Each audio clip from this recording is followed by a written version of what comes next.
If you have a problem with a pipe burst in winter weather, it is very important to call your trusted professional. Call Phoenix. We need to get out there as soon as possible to document and be able to save as many materials as possible.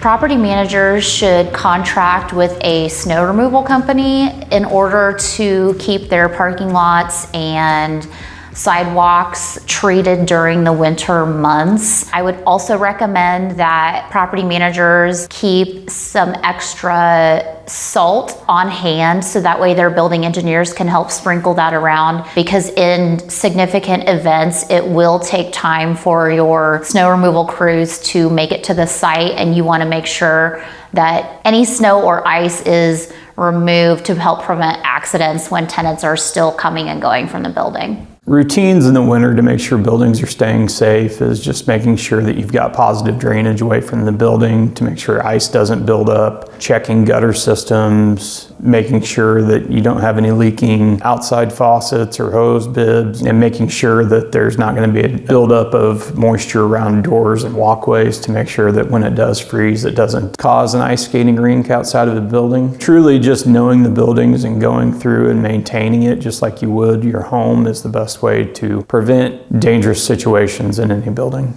Fire risks are higher during the winter months because tenants will want to heat their spaces more than what they already are. So space heaters are a very big no-no in the office environment. We do understand that everyone wants to be warm and cozy, but a space heater can trip breakers and also cause circuits to overload and start a fire. When I was a property manager, I was very adamant about not having space heaters in the individual suites because it just caused so many problems and was a potential fire hazard. During the winter months, not having proper insulation, whether in your attic or in crawl spaces of a building, it could be very detrimental for allowing cold weather to get to water lines that are usually covered by insulation. Some people don't know that if you've got blow-in insulation in areas, it does settle over time, and what was once covered by insulation and kept protected,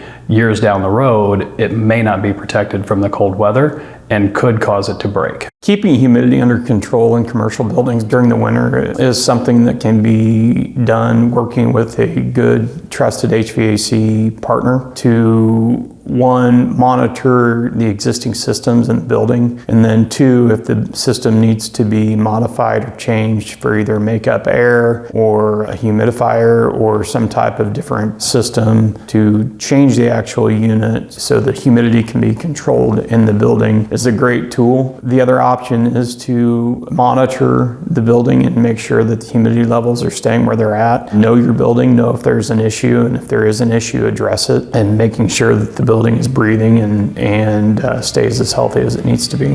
One area that you want to focus on is to make sure you remove the salt from around the building after the event is over. Salt buildup can damage the exterior of your building as well as concrete, causing future issues.